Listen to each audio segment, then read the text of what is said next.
শনিবার 7 সকালে অন্ডালের বহুলা এসিএলের কয়লা সাইডিংয়ের অজ্ঞাত পরিচয় ব্যক্তির মৃতদেহ উদ্ধার ঘিরে চাঞ্চল্য ছড়ালো এলাকায়। প্রত্যেক দিনের মতো ডোজার নিয়ে কয়লা লোডিং করছিল এক ডোজার অপারেটর দিনেশ রায় জানান, ডোজার নিয়ে কয়লা লোড করার সময় তিনি দেখতে পান একটা বস্তার মতো কিছু পড়ে আছে। প্রথমে তিনি সেটাকে দেখে বস্তাই ভেবেছিলেন, পরে তিনি তার এক সিনিয়রকে ডেকে সেই জায়গা সামনে এলে ব্যাপারটা পরিষ্কার হয়। দেখা যায় এক ব্যক্তির পচা গলার মৃতদেহ পড়ে আছে। সঙ্গে সঙ্গে খবর দেওয়া হয় অন্ডাল থানার বনবহাল ফাঁড়ির পুলিশকে। অন্ডাল থানার বনবহাল ফাঁড়ির পুলিশ এসে মৃতদেহ উদ্ধার করে। কোথা থেকে কিভাবে মৃতদেহ এই কয়লা সাইডিংয়ে এলো, এটা নিয়ে তৈরি হয়েছে ধোঁয়াশা। ঘটনার তদন্ত শুরু করেছে পুলিশ। অন্ডাল থেকে অজিত মিশ্রা, রিপোর্ট নিউজে।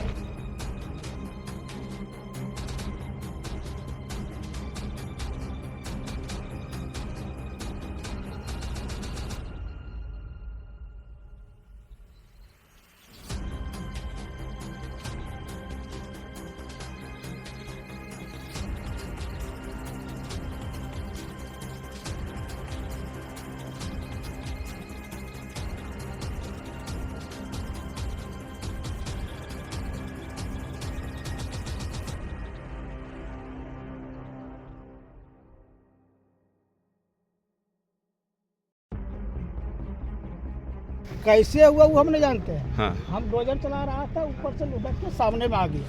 अच्छा। तो हम देखा कोई बोरा उरा है। हम्म। फिर डोजर खड़ा करके हम लिए देखने के लिए, तो है लहा से भाई।